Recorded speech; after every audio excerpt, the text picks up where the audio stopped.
bukan? Hanya kepada Tuhan.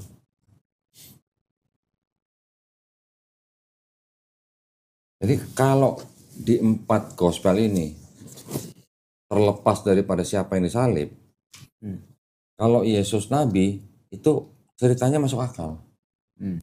Tapi kalau Yesus Tuhan ceritanya jadi nggak mana terakhir aja nih. Jadi ceritakan malah Yesus melihat penyalipan itu dari jauh sambil tertawa. Yang disalib bukan Yesus tapi Simon orang Kirene. Pernah baca di Matius, Markus, Lukas ada nama Simon orang Kirene yang memanggul salib Yesus. Nah, ini namanya beriman bahwa Yesus sudah dibunuh dan disalib bagi hari ketiga. Tapi ada Kristen lain yang tidak percaya bahwa Yesus yang disalib. Berarti ketika Quran mengoreksi, sudah ada nih kepercayaan orang-orang sebelumnya yang percaya bahwa yang disalib bukan Yesus. Karena kan perbedaan utama antara Islam dan Kristen itu adalah satu sosok Yesus atau Isa Al-Masih. Yang mana di Islam kita tidak menyembah Yesus atau Isa sebagai Tuhan. Di Kristen Yesus atau Isa disembah sebagai Tuhan. Itu bedanya. Nah, pahamnya Kristen bisa menyembah Yesus karena pengaruh yang tadi, kepercayaan orang-orang sebelumnya. Percaya Tuhan 3 tapi 1. Di Mesir orang mengenal, orang-orang Mesir ada dewa Osiris, dewa Isis, dewa Horus. 3 dewa ini triad. Gitu kan. Di Babilonia orang percaya dewa Namrus, dewa Tamrus, sama dewi Semiramis. Ini juga trinitas. Di Hindu ada Trimurti, Brahma, Wisnu, Siwa. Di Persia ada juga dewa Ahura-Mazda, dewa Mitra, dewa Anahita. Ini juga trinitas. Jadi sebelum ada trinitasnya Kristen atau Katolik, ratusan tahun bahkan ribuan tahun orang sudah percaya trinitas. Jadi trinitasnya Katolik itu bukan barang baru gitu pada zaman itu itulah. Hanya diteruskan oleh Kristen. Kristen bisa berkembang begitu luas, kenapa? Karena sudah diadopsi oleh Romawi. Romawi yang tadinya menyembah Dewa Mitra mengganti dengan Yesus. Makanya kalau salah satu contohnya adalah Natal 25 Desember. Apa nih hari lahir Yesus? Benar-benar Yesus lahir tanggal 25 Desember? Gak mungkin. Karena cerita di Bible sendiri, kabar berita Yesus mau lahir atau sudah lahir itu diberitakan kepada malaikat, kepada domba gembala-gembala yang sedang mengembalakan domba pada malam hari. Mungkin nggak gembala-gembala tuh malam-malam keluar 25 Desember. 25 Desember tuh musim dingin gitu di Palestina. Orang gila aja mengembala kambing malam-malam gitu, musim dingin gitu. Ya kan? 25 Desember diambil dari mana? Dari tanggal yang dianggap hari lahirnya Dewa Mitra. Hari lahirnya dewa-dewa, dewa matahari digantikan dengan Yesus. Yesus akhirnya disebut sebagai matahari yang tak terkalahkan. Makanya kalau melihat di Katolik kan ada lukisan-lukisan tuh. Yesus di belakangnya ada bulatan gini kan. Apa itu? Dari mana? Dari peninggalan dewa matahari. Maria juga di belakangnya ada gitu kan.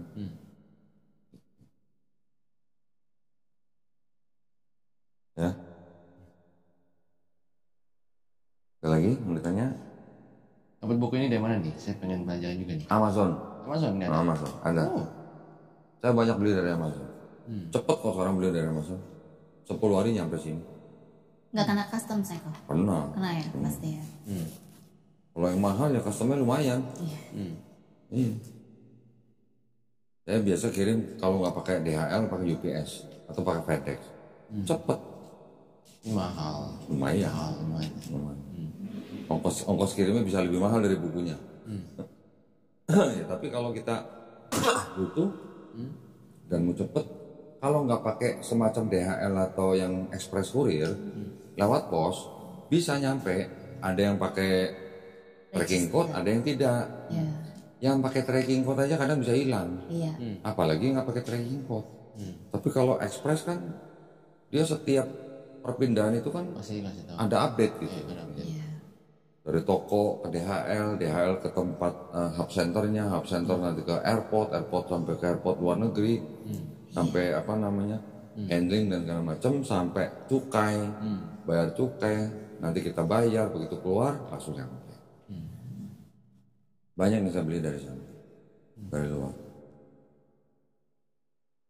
Mau harga berapapun saya beli kalau memang butuh untuk membuktikan. Ini kayak gini kemarin.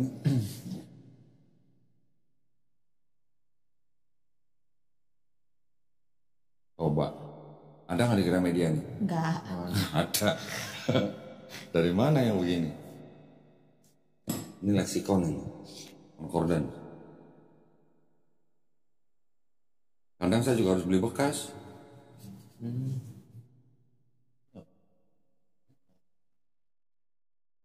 Catatan yang punya kali. Ini kalau beli barunya berapa nih? Satu bukunya aja bisa 6 juta nih. Ini satu bukunya 6 juta. Kenapa saya beli?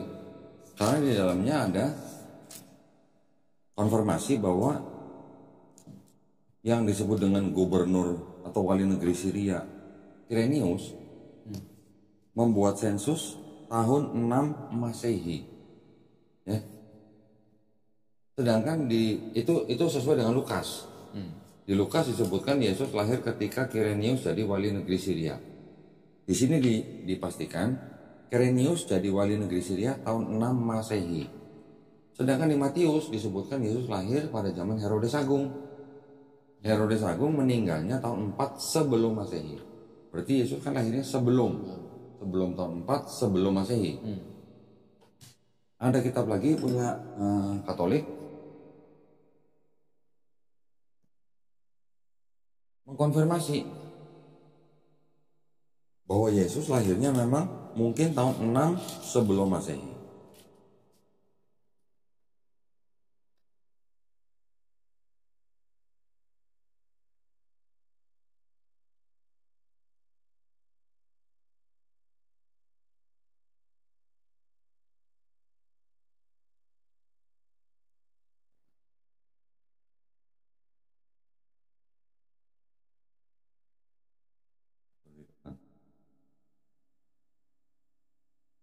Hmm.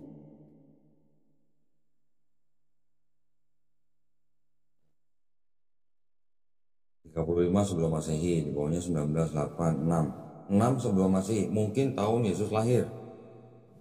Terjadi kesalahan dalam menghitung awal dari era Kristen, meleset 6 tahun. Ini kitab suci bukan, kok bisa meleset? Jadi kalau yang di Matius, Yesus lahir 6 sebelum Masehi. Yang Lukas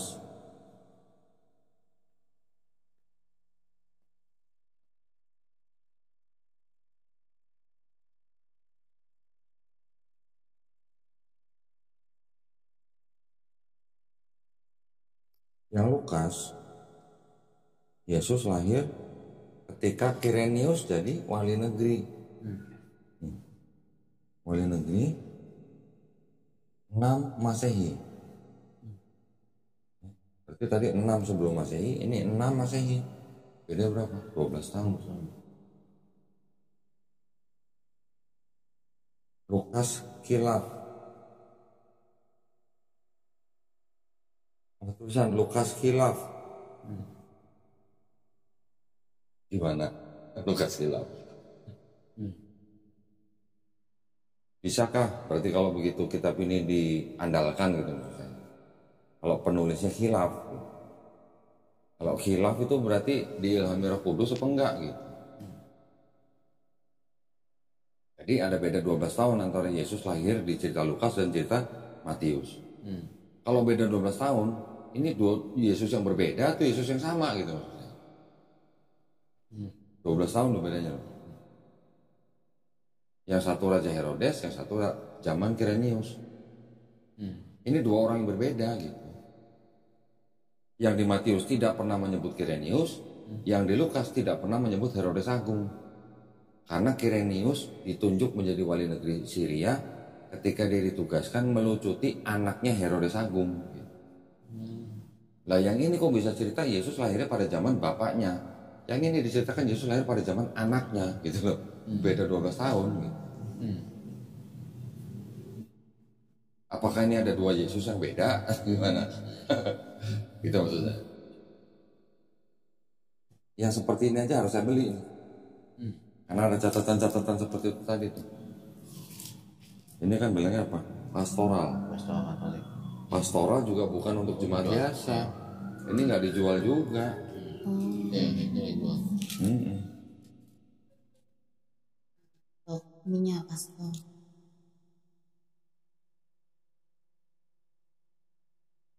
Jadi karena kodon di mengkaji Alkitab ini, jadi findingsnya makanya jadi memilih. Oke, ini kan dari sisi dokumennya, dari sisi kitabnya. Yang kedua mungkin dari sisi konsepnya. Konsep ketuhanan di dalam kitabnya orang Yahudi, ya, yang perjanjian lama nih. Ini kan setelah diterjemahkan ya menjadi perjanjian lama. Kitabnya orang Yahudi yang perjanjian lama ini menyebutkan bahwa Yesus, Tuhan itu Esa, oke? Syama Israel, Adonai Elohenu, Adonai Ehad. Di sini bilangin. Jadi ada perjanjian lama, perjanjian baru, konsep ketuhanannya di sini sama sini beda. Konsep keselamatan juga beda. Tapi kalau Yesus sama dengan yang perjanjian lama. Yang 4 gospel ini menceritakan konsep yang sama dengan perjanjian lama. Tapi ketika masuk ke dalam ajaran Paulus, itu yang berbeda. Ini yang disebut dengan ayat dari Musa.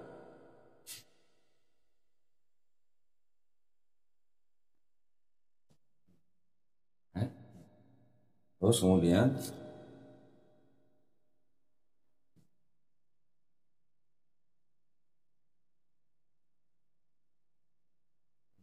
Tuhan bukan manusia, Tuhan bukan anak manusia. Tadi Tuhan itu Esa, Tuhan bukan manusia, Tuhan bukan anak manusia. Lagi Keluaran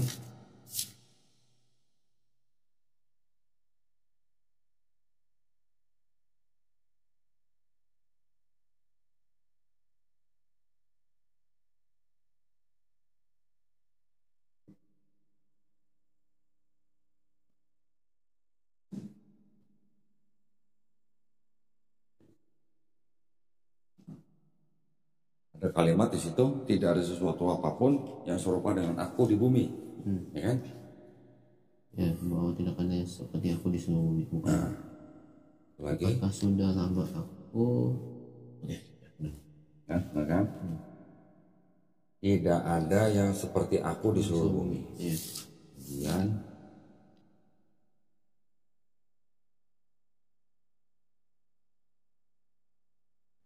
saya bandingkan dulu dengan Quran ya. Tuhan itu Esa, Tuhan itu bukan manusia, bukan anak manusia. Tidak ada yang serupa dengan aku di seluruh bumi. Di Quran kita ada surat yang namanya surat Al-Ikhlas. Ada 4 ayat. Qul huwallahu ahad. Katakanlah Tuhan itu Esa. Sama dengan ulangan 6 ayat 4. Allahu somad, tempat bergantungnya setiap makhluk. Lam yalid walam yulad, artinya Tuhan tidak memperanakan, Tuhan tidak diperanakan. Kalau tidak memperanakan, tidak diperanakan, berarti kan Tuhan bukan manusia, Tuhan bukan anak manusia. Walam yakulahu kufuwan ahad, tidak ada sesuatu apapun yang serupa dengan Tuhan di bumi. Sama dengan itu tadi, ya. Nanti ada lagi begini. Ya, 8:27. Yang merah tuh.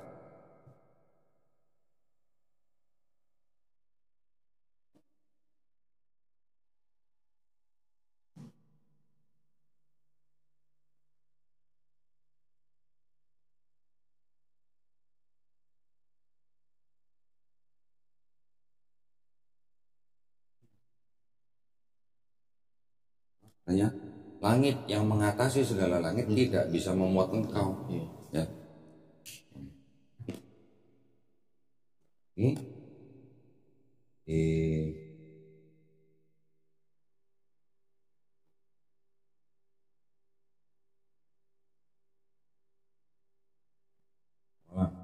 dia bukan manusia, ya.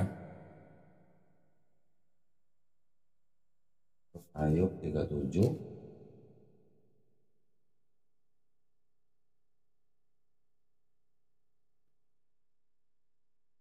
Lihat 16. Keajaiban dari yang maha tahu. Berarti Tuhan maha tahu kan? Kalau Katolik menganggap Yesus sebagai Tuhan, yang setara dengan Bapa, Yesus di Bible maha tahu nggak?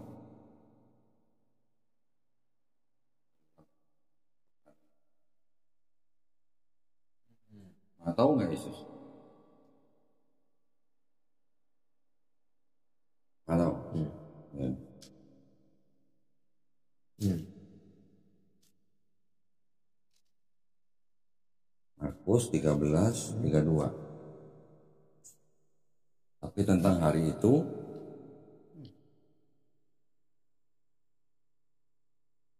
Kalau Yesus langsung nggak tahu kan? nah ini Yesus bilang tahu nggak deh? Anak pun tidak. Anak itu siapa maksudnya? Yesus kan? Kalau Yesus memang benar-benar Tuhan, terus kalau dia bilang dia tidak tahu, itu berarti Yesusnya lagi pura-pura tidak tahu atau dia benar-benar tidak tahu. Gitu. Sedangkan di Ayub 37:16 tadi disebut apa? Tuhan maha tahu. Yesus di sini ngaku nggak tahu. Masih banyak contoh Yesus nggak tahu tuh banyak. Yang dia mengutuk pohon ara karena nggak keluar buah, karena waktu itu sedang bukan musim pohon ara, belum musim buah ara. Gitu. Itu juga menunjukkan ketidaktahuan Yesus. Jadi standarnya Yesus jadi Tuhan itu tidak sama dengan standar Tuhan di Perjanjian Lama. Ya. Terus kemudian di Maliaki bilang apa? Tuhan tidak berubah. Kan? Kalau kita rekap gini, Tuhan itu Esa. Tuhan bukan manusia, bukan anak manusia. Tidak ada sesuatu yang serupa dengan aku di bumi. Langit yang mengatasi segala langit tidak dapat memuat Tuhan. Tuhan maha tahu, Tuhan tidak berubah. Ini di Perjanjian Lama. Bagaimana ceritanya? Tiba-tiba Tuhan ini bisa jadi Yesus.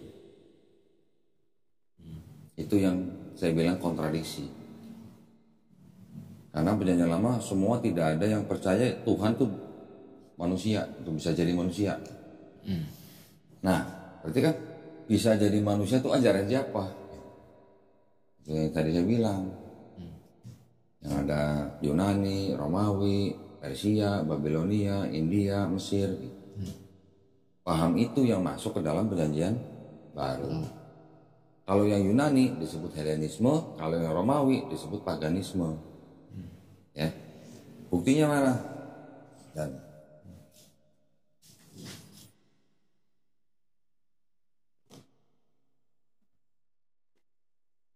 pernah dengar John 1:1? Belum. In the beginning was the Word, and the Word was with God, and the Word was God. Ya kan? Ayat 14-nya, and the Word become flesh. 14 mana? Ya kan? And the Word become flesh. Artinya firman itu menjadi manusia. Ayat ini ternyata terpengaruh oleh apa tuh? Hellenistic philosophy. Hellenistic philosophy. Dari mana? Dari Yunani. Dari Greek gitu. Yang ngomong siapa nih? New American Bible. Bible-nya orang Katolik Amerika.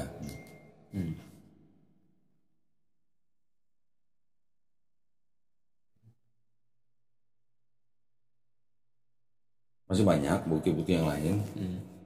Mau go through atau mau ada yang mau tanya lagi? Belum ada pertanyaan. Belum ada. Tentang Islam ada yang mau tanya lagi? Belum ada juga. Ya. Saya lagi penasaran ya tuh sama Alkitab yang ini. Yang ini? Yang gede. Ya. Punya Android kan? Apple. Oh Apple. Oh Apple bayar. Itu ada Android. Coba install. Install apa kok? Aplikasi namanya Tafsiran. Aplikasi tafsiran. Jadi nggak usah beli ini. Sekarang sudah ada. Tafsiran Alkitab. Nih tulisannya gini, apa bentuknya gini nih? Yang tengah nih, yang salib kotak merah. Oh, tafsiran. Ada nggak coba? Oh ini. Ada? Ya. Nah, install. Ntar saya ajarin cara bukanya.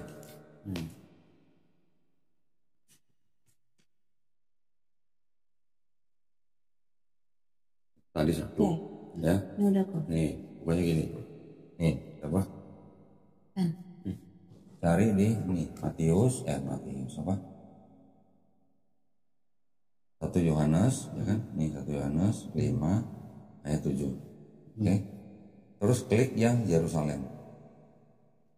Sama nggak dengan di sini? Ini saya bukan.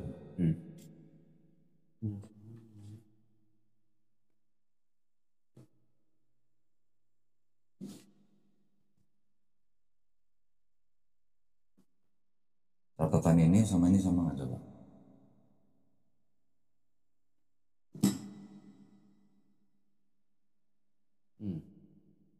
Sama? Sama. Berarti nggak usah beli ini, udah ada, gratis lagi. Hmm. Kalau ini nggak mungkin dibeli. Dapat ordal ya. Kalau minta lagi aja. Nah, kalau ini ada lagi. Kemarin ada yang nawarin saya 15 juta. Nah, itu ada aplikasinya, gratis lagi.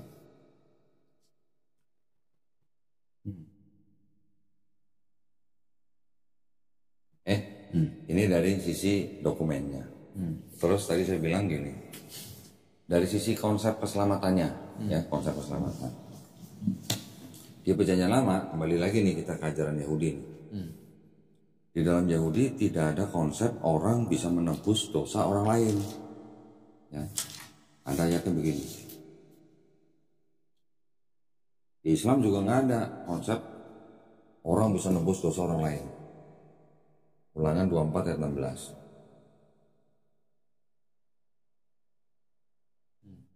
Ini jelas kan? Ayah tidak menanggung dosa anaknya, anak tidak menanggung dosa ayahnya. Ada lagi di Yeskiel. Ya 18 ayat 20-21. Tolong dibacanya. Orang yang mau berdosa dia harus mati, anak tidak akan turut menanggung kesalahan ayahnya. Ayah tidak turut. Ya kan? Terus yang 21-nya kan jelas kan? Tapi jika orang fasik bertobat dari segala dosa-nya, Jikalau orang fasik bertobat.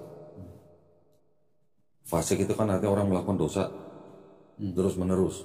Bertobat, dia akan apa? dia pasti hidup dan dia tidak akan. Dia pasti hidup. Udah lagi gini.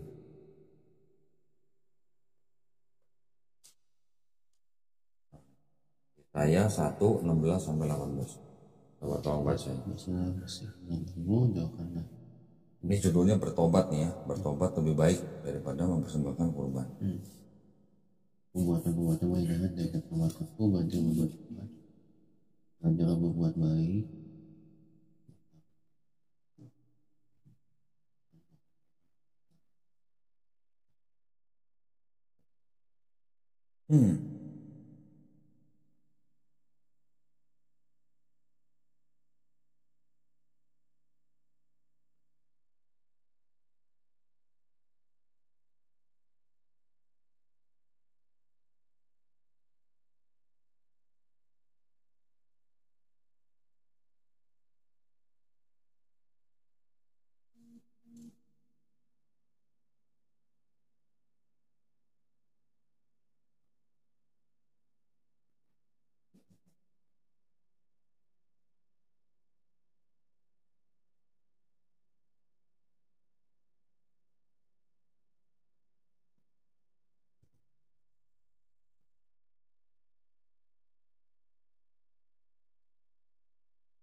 Kira-kira menurut Fendi, kalau ada ayat seperti ini, perlu nggak kira-kira ada orang yang harus mati menebus dosa orang lain? Nggak perlu, ya kan? Dengan dia bertobat, dosa yang merah seperti kirmizi atau merah seperti kain kesumba bisa putih seperti salju atau putih seperti bulu domba. Kalau dia bertobat, gitu kan? Nah, Yesus di 4 gospel ngajarinya begini. Ini dianggap perkataan Yesus ya, dianggap ini. Ngomongnya begini nih, Yesus.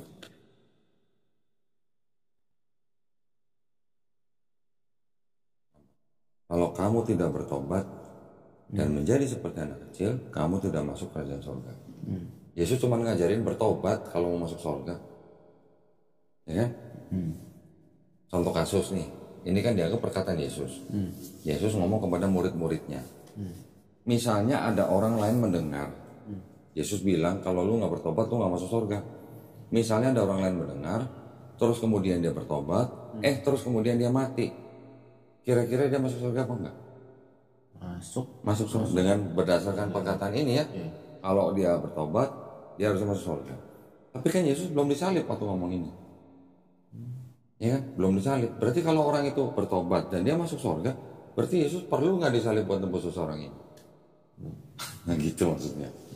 Berarti ajaran yang mengajarkan bahwa Yesus mati di atas kayu salib untuk menembus dosa manusia itu adalah ajaran belakangan.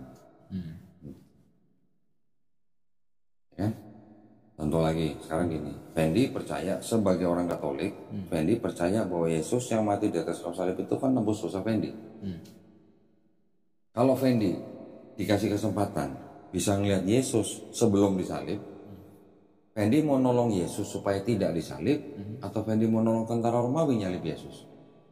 Kalau untuk menembus dosa ya Harus ya, apa? Harus nyalib Yesus. Berarti mau menyalib Tuhannya sendiri gitu kan, untuk nebus dosa Fendi ya. Logis nggak kira-kira?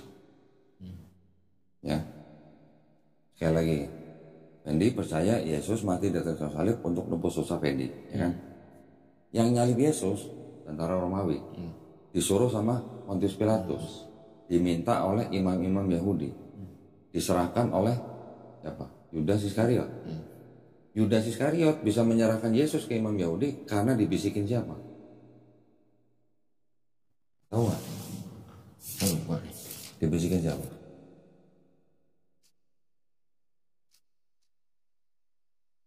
Yang dua. iblis. Jadi Yudas menyerahkan Yesus ke imam Yahudi karena dibisikin iblis. Berarti kalau gitu iblis, Yudas, imam Yahudi, Pilatus, tentara Romawi buat Fendi berjasa apa enggak? Biasa. Ada iblis di dalamnya. Kalau berjasa ini masuk surga masuk neraka nih? Neraka. Berjasa kan? Masa masuk neraka kalau berjasa? Buat menebus dosa manusia ada iblis, Yudas, imam Yahudi, Pilatus, dan tentara Romawi. Harusnya masuk surga masuk neraka nih lima-lima ini. Sudah. Berarti mau masuk surga sama iblis gitu. Atau gimana? Ini berarti kan ada yang tidak logis. Membunuh orang yang tidak berdosa untuk menebus dosa manusia. Ada yang nggak logis. Fendi percaya Yesus adalah Tuhan. Terus sebagai Tuhan, sebelum Yesus turun ke bumi, kira-kira Yesus tahu nggak dia bakal mati di atas kayu salib? Tahu. Sebagai Tuhan, Sebagai Tuhan tahu. kan Tuhan harusnya maha tahu. Ya tahu. Berarti sebelum dia turun ke bumi, dia harusnya tahu dong dia bakal mati di atas kayu salib untuk nebus dosa manusia. Boleh nggak misinya, bukan motivasinya, misinya Yesus sebagai misi bunuh diri? Misinya, bukan motivasinya. Karena kan dia tahu dia mau mati. Kira-kira menurut Fendi gimana? Logis atau enggak? Kalau tahu gitu sih enggak sih. Enggak. Jadi sebenarnya ajaran yang mengajarkan bahwa matinya Yesus di atas kayu salib itu untuk nebus dosa manusia itu ajaran belakangan. Ajaran siapa? Ajaran Paulus. Nah, sekarang Fendi baca ini. Ini juga dianggap perkataan Yesus ya. 17 sampai 18.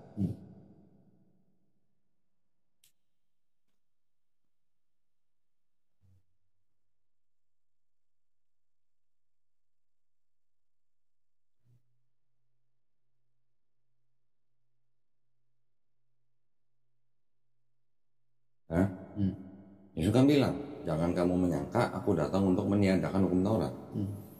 Aku datang bukan meniadakan tapi untuk menggenapi. Kalau ada kalimat begini, selama langit dan bumi belum lenyap, satu iota pun tidak akan dihapuskan. Berarti hukum Tauratnya kan ya berlaku kan? Kalau Yesus mengikuti hukum Taurat, Yesus makan babi nggak?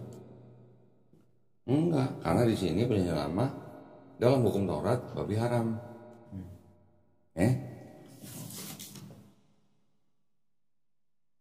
Kalau ini dianggap perkataan Paulus.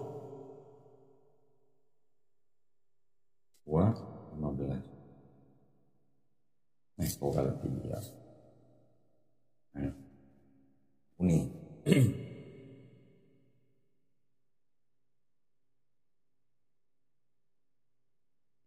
Ya. Paulus bilang, Yesus yang mati di atas kayu salib itu sudah membatalkan hukum Taurat. Sedangkan Yesus bilang, jangan kamu menyangka aku datang untuk membatalkan hukum Taurat. Sama nggak? Beda kan? Berarti bisa nggak kalau saya bilang Paulus memfitnah Yesus? Bisa aja. Bisa. Aja. Karena Yesusnya bilang, gue datang bukan niadain hukum Taurat loh, gue datang untuk menggenapi loh. Sebelum langit dan bumi hancur, 1 iota aja nggak bakal dihilangin. Lalu tiba-tiba ada orang bilang Yesus yang mati di kayu salib itu membatalkan hukum Taurat. Ceritanya gimana? Gitu. Sedangkan yang menurunkan hukum Taurat siapa? Tuhannya Musa, ya kan? Diturunkan kepada Musa untuk bangsa Israel. Kok tiba-tiba ada yang berani-berani membatalkan? Gitu. Tapi perlu dipahami juga begini. Paulus juga bilang, kalian murid-murid Yesus, ya, yang orang-orang Yahudi, kalian tetap harus hidup di bawah hukum Taurat. Hukum Tauratnya nggak batal buat kalian, buat orang Yahudi nggak batal. Ya, Paulus bilang batal itu untuk orang-orang yang non Yahudi, termasuk Fendi, termasuk Kristen di Indonesia dan di seluruh dunia yang bukan orang Yahudi. Orang Yahudi tetap harus ikut hukum Taurat. Tapi untuk orang di luar Yahudi, hukum Taurat itu sudah dibatalkan dengan mati Yesus di atas kayu salib. Karena sudah dibatalkan, makanya orang non Yahudi tidak perlu sunat. Semua makanan halal. Jadi kalau gitu Kristen pengikut Paulus atau pengikut Yesus?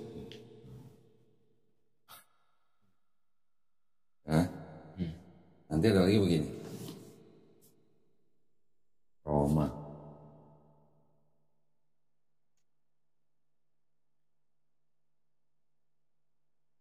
Roma 5:12.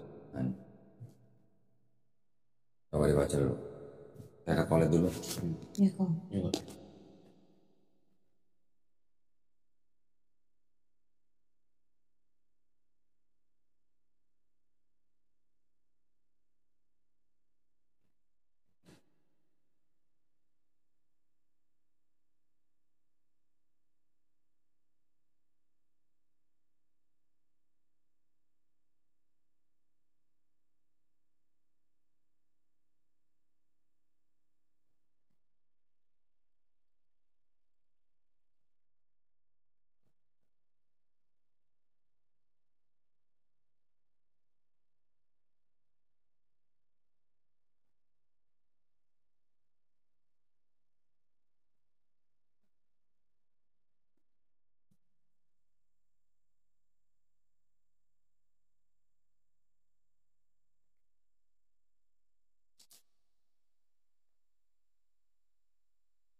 Itu ini kan Paulus yang dosa yang dilakukan oleh Adam menjalar kepada setiap keturunan Adam. Berarti maksudnya Paulus gimana? Setiap manusia sudah bawa dosa. Ini yang disebut dengan original sin. Kalau ke gereja di Singapura pasti cari dengar original sin. Ya. Yesus pernah nggak ngajarin original sin? Nggak pernah, karena Yesus tadi bilang kalau lu nggak bertobat lu nggak masuk surga. Berarti bisa nggak masuk surga? Bisa. Caranya gimana? Bertobat. Sedangkan Paulus bilang setiap manusia sudah berdosa waris kan, karena sudah menjalar dari dosanya Hawa. Berarti manusia tidak bisa bersatu lagi sama Tuhan, walaupun dengan bertobat. Jadi harus Tuhan sendiri yang turun menebus dosa manusia. Bedanya di situ, ya kan? Sedangkan kalau kita mau jujur-jujuran, Yesus sendiri di 4 gospel pernah nggak dia ngaku sebagai Tuhan? Nggak pernah. Dia ngakunya malah sebagai nabi. Ini kan Yesus ditolak di Nazaret. Terus dia bilang seorang nabi dihormati di mana-mana, kecuali di mana? Di rumahnya sendiri. Yesus orang Nazaret, Yesus ditolak di Nazaret. Berarti Yesus yang ngomongin siapa? Diri sendiri. Orang lain pada zaman Yesus juga menyebut Yesus sebagai nabi. Dan orang banyak. Jadi Yesusnya sendiri ngaku nabi, orang yang hidup pada zaman Yesus hidup juga nyebut Yesus nabi. Kok bisa jadi Tuhan gitu? Nah, itu. Jadi sebenarnya saya juga masih menganggap bahwa di dalam kitab ini masih ada kebenaran, masih. Tapi sudah bercampur dengan kebatilan. Maksudnya gimana? Karena di dalam kitabnya orang Yahudi yang perjanjian lama masih mengajarkan tauhid yang sama dengan Islam. Yang perjanjian baru, yang 4 gospel yang menceritakan tentang Yesus juga masih mengajarkan tauhid. Bahkan perbuatan Yesus pun kita ikuti oleh orang Islam. Yesus sholatnya sujud, Yesus nggak makan babi, Yesus sunat, Yesus puasa, Yesus dikafani. Agama apa yang seperti itu? Malah Islam. Ayatnya ada semua. Nah, bedanya di mana? Bedanya ketika kita sudah mulai membaca surat-surat Paulus. Jadi antara perjanjian lama dengan 4 gospel ini masih ada kesinambungan, walaupun di dalamnya juga masih ada kontradiksi, masih ada ayat yang tidak asli, masih ada cerita yang beda dengan Quran. Yaitu yang paling besar apa? Yesus di sini dibunuh dan disalib. Kalau di Quran kita bilang Yesus Nabi Isa tidak dibunuh dan tidak disalib. Tapi ajarannya sama, tauhidnya sama. Ngomong Yesus waktu dicobai iblis ngomongnya apa? Waktu dicobain iblis. Ya benar. Engkau harus menyembah Tuhan Allahmu dan hanya kepada Dia sajalah engkau berbakti. Ini Yesus ngomong kepada iblis yang lagi nyobain. Yesus ngomongnya, kamu harus menyembah Tuhan Allahmu dan hanya kepada Dia sajalah engkau berbakti. Gak ada ngomong berbakti atau menyembah aku kan, hanya kepada.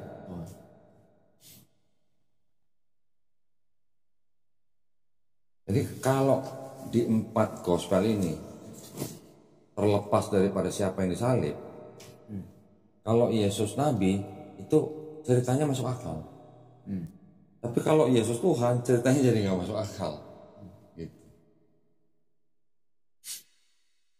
Nah, sekarang kalau Nabi dicobain iblis, wajar. Ayub juga dicobain iblis, ya kan? Nabi-nabi yang lain juga dicobain iblis. Tapi kalau Tuhan dicobain iblis, masuk akal nggak gitu kira-kira?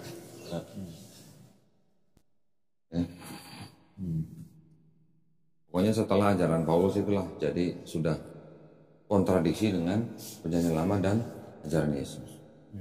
Jadi yang saya maksud kontradiksi adalah kontradiksi antara konsep ketuhanan dan konsep keselamatan di dalam perjanjian lama dan 4 gospel berlawanan dengan konsep ketuhanan dan konsep keselamatannya Paulus. Ya, walaupun surat-surat Paulus cuma segini nih tipisnya nih. Tapi ini yang diikuti oleh Kristen di dunia. Kristen di dunia ngikutin yang ini, bukan yang ini. Karena Paulus bilang hukum Taurat sudah batal, sunat nggak perlu, semua makanan halal, tapi perpuluhan jalan terus. Kalau di Katolik mungkin nggak ada perpuluhan, kalau di Protestan ada, masih jalan. Ya. Sampai sini ada yang mau ditanyain, Fendi? Belum ada. Harus dicernakan dulu lagi. Nah, boleh silakan. Saya nggak akan ngomong kalau nggak ada ayatnya. Ya. Kristen mau membungkus bagaimana caranya, Paulus mengikuti Yesus dan segala macam, nyatanya jelas kok berbeda. Nggak bisa Saya setiap kali nanya sama teman-teman Kristen, tunjukin ke saya Yesus ngajarin dosa waris. Nggak ada yang pernah jawab. Tuh.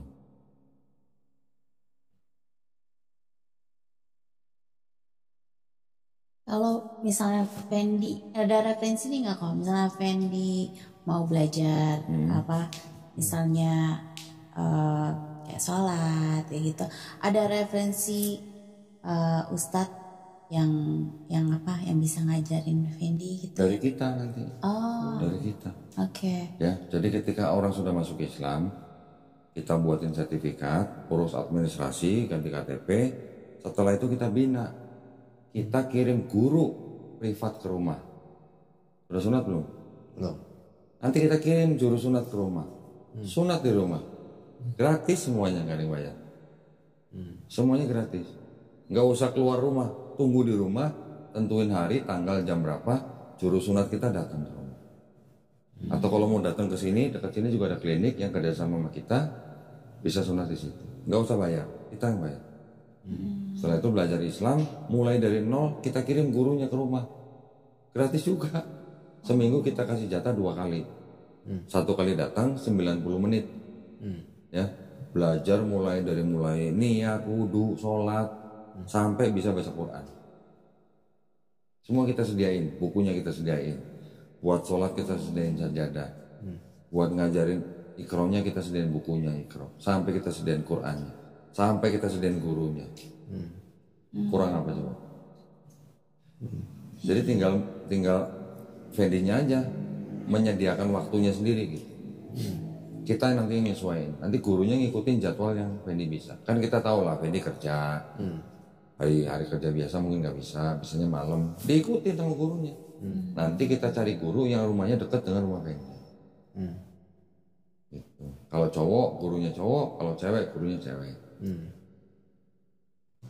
Tapi maksud saya gini, kalau memang Fendi sudah sudah yakin dengan Islam, sudah mau menjadi Muslim, nah tahapan pertama yang harus dilalui adalah bersyahadat.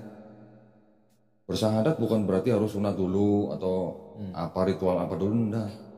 Ketika setiap saat kita sudah mau beriman, kita bersyahadat, ada saksinya, kita bikin sertifikat, langsung bikin ganti KTP, sudah Muslim. Hari itu juga sudah Muslim, tinggal pelan-pelan belajar. Belajar sholat, belajar apa, semua ada gurunya. Tenang aja. Allah Maha Adil. Tahu lah orang baru masuk Islam pasti butuh waktu belajar gitu. Ketika istilahnya ini kan boleh dikatakan Fendi sedang mencari hidayah atau sedang menjemput hidayah. Contohnya begini, ketika Fendi mau diakui sebagai karyawan kantor perusahaan sekarang, itu Fendi harus ngelamar dulu atau belajar dulu kerjanya apa gitu. Gimana? Ngelamar dulu kalau mau diakuin gitu. Ngelamar dulu. Ketika diterima baru kan diakui, oh Fendi memang karyawan situ. Betul juga di Islam. Mau disebut Muslim ya login dulu gitu, belajar apa? Daftar dulu. Setelah itu baru belajar pelan-pelan. Kalau nunggu belajar dulu, kalau dapat kesempatan ntar bersyahadat. Kita nggak pernah tahu kita hidup sampai kapan, gitu kan? Kan nggak ada jaminan. Kita nggak pernah tahu kita sampai kapan. Kalau memang sudah beriman jangan ditunda-tunda, gitu maksudnya. Belajar step by step. Dan kita nggak akan lepas. Kita ajarin sampai bisa. Kalau sudah guru privat nggak bisa-bisa juga, kebangetan pasti. Nggak ada yang susah kalau kita memang menyediakan waktu. Dan kalau di Islam itu segala sesuatunya itu akan menjadi akan menjadi bisa karena terbiasa. Dah.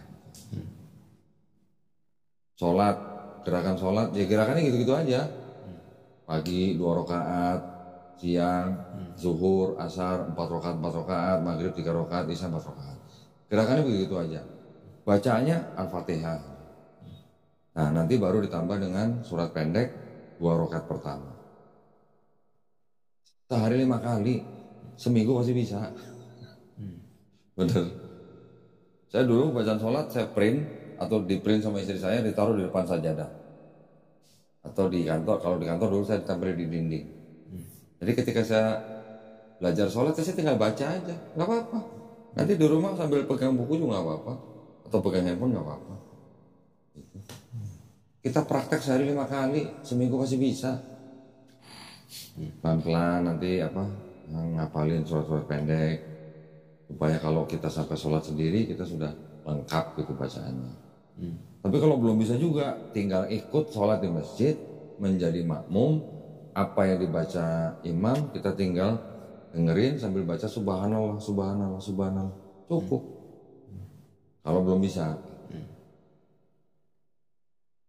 ya nggak mungkin kita lepas kalau namanya orang bersahadat di sini. Apa yang kita inginkan orang bersahadat di sini, dia harus bisa menjalankan Islamnya secara kafah, totalitas itu. Dari mulai sholat sampai bisa baca Quran. Tenang aja. Dan gak ada biaya sepeser pun untuk itu. Termasuk sunat. Ada bertanya lagi? Orang tua ada masalah gak kira-kira kalau mereka tahu Fendi masuk Islam? Pasti ada. Masalah. Pasti ada. Masalahnya gimana? Mereka mereka masih ada. Mereka pemasalahkannya itu ya ini beda lagi ya. Mereka pemasalahkannya itu adalah kalau misalnya PJ masuk Islam, ini bukan Chinese. Nah itu. Tanya papa mamanya. Yang bawa Islam ke Indonesia siapa? Cengho. Chinese bukan? Chinese. Itu yang Fendi pernah bilang juga. Hah? Itu Fendi pernah bilang. Nah iya, terus kata mereka apa? Ya mereka nggak bisa ngomong apa-apa. Nggak bisa. Yang salah satu ya, bukan semuanya. Salah satu yang membawa Islam ke Indonesia ya orang Chinese. Bagaimana ceritanya sekarang kalau kita Chinese mau masuk Islam disebut bukan Chinese? Kan lucu. Biasanya orang tua yang bersikap atau punya stigma negatif terhadap Islam itu karena dulu politik divide et imperanya dari Belanda. Warga negara itu dipisah-pisah. Warga negara kelas 1 orang kulit putih Eropa, warga kelas 2 orang Asia Timur jauh gitu. Cina, India, Arab. Warga kelas 3 bumi putra, pribumi gitu. Jadi orang Cina yang di tengah kelas 2 ketika induk semangnya pergi, mereka mau ikut agama yang kelas bawahnya kan gengsi gitu loh. Ikut yang induk semangnya atau yang kelas 1 Kristen gitu. Makanya orang Cina zaman dulu yang masih bisa berpikir gini, ngomong sama anak-anaknya, kalian mau agama apa aja silakan asal jangan Islam. Karena apa? Karena di pikiran mereka Islam agama orang yang warga kelas paling bawah gitu. Oh sejujurnya Fendi aja nggak tahu mereka khawatirnya apa. Nah, Cuma mereka khawatir. Saya cuma tahunya gitu aja. biasanya orang lagi begini mikirnya. Ini orang-orang yang mungkin pandangannya masih sempit lah ya. Banyak juga orang tua kita yang berpikir bahwa Islam itu agamanya teroris. Pernah dengar? Bisa aja. Ya kan? Ya, karena kebanyakan nggak cuma di Indonesia, di luar negeri pun teroris-teroris yang mengaku Islam juga banyak, ada gitu kan. Tapi kan teroris-teroris itu yang mengaku Islam kalau dibandingkan dengan jumlah umat Islam di seluruh dunia, jumlahnya kan sangat-sangat kecil. Nggak bisa digeneralisasi teroris adalah Islam atau Islam adalah teroris, nggak bisa. Sedangkan seluruh agama di seluruh dunia, di setiap agama di seluruh dunia pasti ada ekstremisnya, ya kan? Pasti ada ekstremisnya, cuma jumlahnya kan kecil. Orang yang nembak-nembakin orang di masjid ada nggak? Ada kan? Teroris bukan? Teroris, tapi kenapa di media nggak disebut teroris? Karena memang Islam yang difitnah menjadi teroris. Agama lain sebutin aja, agama apapun ada ekstremisme. Ya. Kenapa ada istilah Islamofobia? Ya. Pernah dengar Kristenfobia? Pernah dengar Buddhafobia? Nggak ada. Karena memang Islam yang difitnah. Kenapa Islam yang sering difitnah? Karena Islam adalah yang paling tegas menegakkan syariat dan akidah Islam. Judi haram, haram. Minuman keras haram, haram. Zina haram, haram. Yang jualan miras, apa nggak pengen jualan ke orang Islam? Ya walaupun orang Islam juga ada yang minum ya. Begitu juga zina, begitu juga judi dan segala macam. Orang Islam yang paling banyak menolak gitu, hal-hal seperti itu. Judi, apa? Miras, zina, apa lagi? Banyak lah ya yang racun-racun masyarakat begitu. Assalamualaikum kak. Assalamualaikum. Lagi ada tamu kok.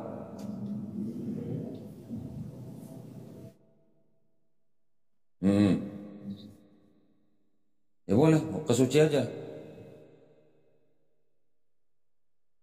Oh. Iya, iya. Kasih saya kirim nomornya Suci aja ya, biar dia hubungi Suci atur jadwal gitu. Enggak berubah. Orangnya juga belum berubah, masih begitu-gitu aja. Tuh. Belum 7. Iya benar. Aduh, mau 8. Buset dah. Ya udah kasih nomor Suci aja kok, biar atur jadwal. Siap kok. Ya Assalamualaikum. Salam. Udah mau 8 aja anaknya, buset. Iya. Ada yang mau sadar katanya. Gitu, jadi orang tua kita gitu memang masih punya pemahaman yang perlu diluruskan. Ya kalau kau Doni juga dulu kayak gitu sama. Papa saya malah duluan masuk Islam daripada saya. Papa saya, teman papa saya kan sama mama kan udah divorce. Ketika papa saya masuk Islam, saya melihatnya cuma karena masuk Islam karena pergaulan gitu. Mama saya meninggal dalam keadaan Kristen.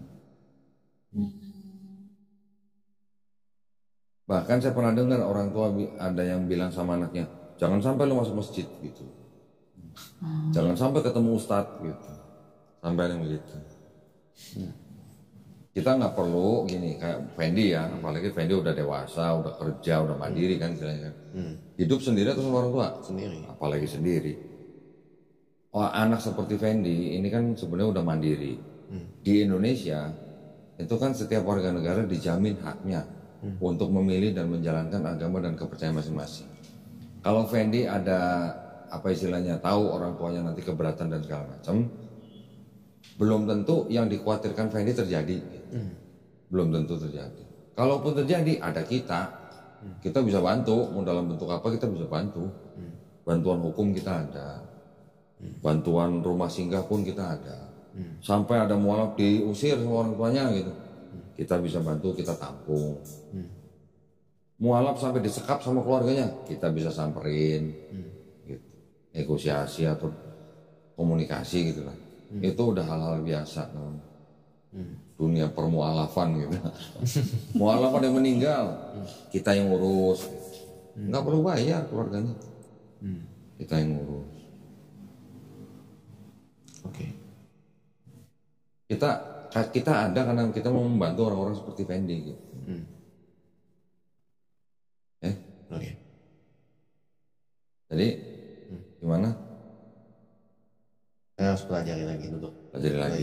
Iya. Saya harus pelajari lagi. Tidak ada paksaan dalam Islam. Silakan dipelajarin. Nanti kalau udah siap baru hubungin kita lagi. Boleh. Ya. Iya, boleh. Kalau ada pertanyaan lagi silakan. Diminum lagi? Oh ini tadi minum. Ya shock kalau keluarganya Fendi. Fendi ini kan 2 bersaudara kok.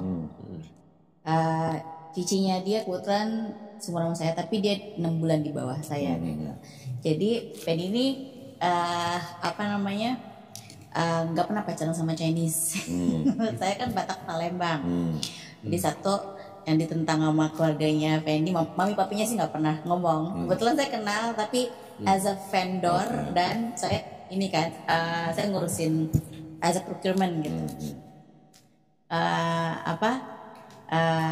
Satu yang ditentang itu saya bukan Chinese, masalah komunitas kan.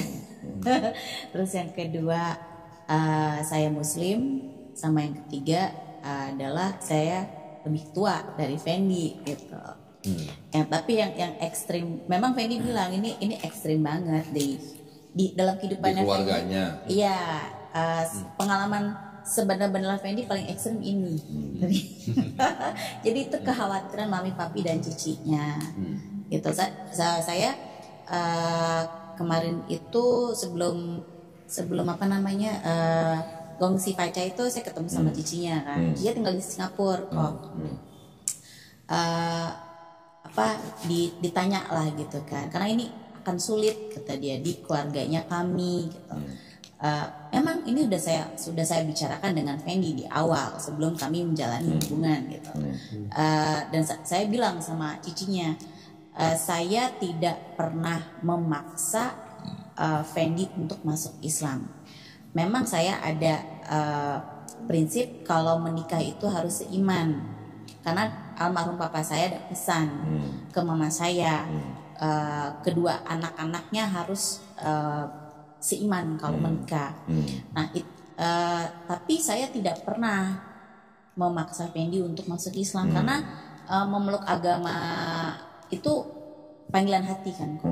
Jadi itu pun yang saya sampaikan ke Fendi. Saya nggak pernah ngajar-ngajar gitu. Ayo Fendi masuk Islam, enggak. Jadi mungkin kemarin itu pas Natalan, mereka Natalan di Singapura, Fendi baru open mengenai ini ya, hubungan kita. Jadi di pikiran keluarganya Fendi, saya yang mungkin ya karena kan belum pernah ketemu, saya yang mendoktrin Fendi untuk masuk Islam, gitu kan.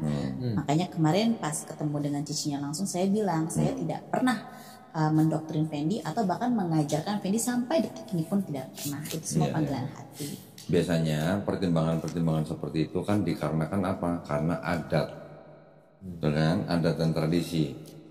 Apalagi dalam keluarga Chinese, kita juga punya adat gitu kan. Kalau masalah keberatan orang tua salah satunya adalah karena bukan Chinese, Islam lagi, ya kan? Itu memang sudah biasa dari tradisinya orang-orang Chinese, ya. Bukan berarti orang Chinese semua begitu, enggak. Kita juga tidak mengeneralisir. Masih banyak orang-orang Chinese yang bisa menikah dengan orang di luar Chinese, banyak, ya kan? Itulah kenapa tadi kan di awal saya bilang Islam itu justru malah tidak ada rasis. Kalau masalah pernikahan dengan wanita yang lebih tua, buat kami juga bukan hal yang aneh. Kenapa? Karena Nabi kami punya istri pertama usianya 15 tahun malah lebih tua daripada Nabi. Nabi 25, istrinya 40, janda pula. Nggak ada masalah buat kita. Tapi yang namanya pernikahan itu kan adalah sebuah persatuan dua pribadi yang bisa membawa keluarga ini sakinah, mawadah, dan rohmah gitu. Yang bisa sampai ke jannah gitu. Nah, konsep itu yang kita ikutin. Kita tidak pernah memandang orang ini kalau nikah dengan ras lain nggak boleh, nggak ada. Itu dalam Islam nggak ada. Di Islam kita taunya apa? Allah Subhanahu Wa Taala menciptakan manusia bersuku, beras beda-beda. Untuk apa? Supaya saling mengenal dan berkasih sayang. Bukan untuk saling membenci atau sombong-sombongan, rasanya lebih tinggi atau justru itu yang di Islam nggak boleh menganggap suku dan ras tertentu itu lebih tinggi dari yang lain. Itu Islam yang namanya rahmatan lil alamin. Dan saya kayak saya bilang kan, mungkin saya itu besarkan di Singapura, saya dari kecil. Saya waktu balik ke Indonesia, saya juga belajar ulang lagi di Indonesia itu kayak gimana sih. Gitu. Saya mendapat kesempatan juga kan, saya sekolah di dalam angkatan saya itu banyak suku-suku yang berbeda dari saya. Karena saya waktu saya balik di Singapura, pengetahuan saya itu Indonesia itu cuma Bandung, tempat saya, Jakarta, Bandung, Jakarta, Bali, dan gitu-gitu. Ya. Saya tahu ada Jogja, ada Solo dan lain-lain, tapi saya tidak mendalami gitu apa sih ibadah di sana.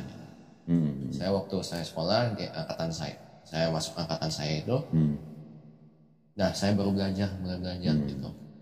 Ada yang berbeda, ada kebudayaan yang berbeda, percayaan masing-masing orang yang berbeda. Gitu.